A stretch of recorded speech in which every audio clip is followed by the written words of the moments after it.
మోదీ ప్రభుత్వం ఆంధ్రప్రదేశ్పై ప్రత్యేక శ్రద్ధ చూపుతోందని కేంద్ర మంత్రి వెంకయ్యనాయుడు అన్నారు.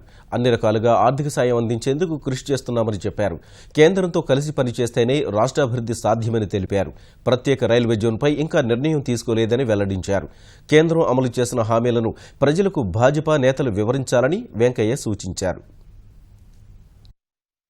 ఆంధ్రప్రదేశ్లోని అన్యాయాన్ని దృష్టిలో పెట్టుకుని పార్లమెంట్లో ఆ రోజు మాట్లాడాను. కొన్ని హామీలు రాబట్టాం. ఆ హామీలు చట్టబద్ధం చేసి ఉంటే ఇవాళ ఈ సమస్య వచ్చి ఉండేది కాదు.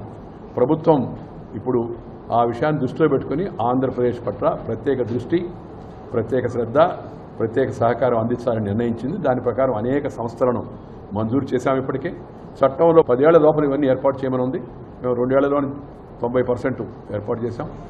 ప్రత్యేక హోదా ఇస్తే వచ్చేయంటే 90-10% నిష్పత్తి, దాన్ని ఆ హోదా ఇస్తే మిగతా 9 రాష్ట్రాలు అడుగుతున్నాయి కాబట్టి 14వ ఆర్థిక సంఘం అట్లా వ్యత్యాసం చూపించకూడదని చెప్పింది కాబట్టి దానితో సరిపడినా లేకపోతే దానికి మించినట్టు విధంగా విదేశ ప్రాజెక్టుల ద్వారా రుణ సహాయం అందించి ఆ రుణాన్ని కేంద్రమే చెల్లించాలని నిర్ణయించింది.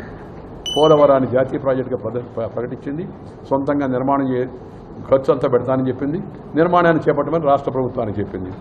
కేంద్ర సహకారం లేకుండా ఆంధ్రప్రదేశ్ కోలుకోలేదు. అందుకని కేంద్రంలో ఉన్న బీజేపీ, రాష్ట్రంలో ఉన్న తెలుగుదేశం కలిసి పనిచేయాల్సిన అవసరం ఉంది. ఇది చరిత్రాత్మక అవసరము. ఎందుకంటే రాష్ట్రము కేంద్రము కలిసి పనిచేస్తేనే ఆంధ్రప్రదేశ్కున్న ప్రత్యేక పరిస్థితుల్లో అభివృద్ధి సాధ్యం అవుతుంది.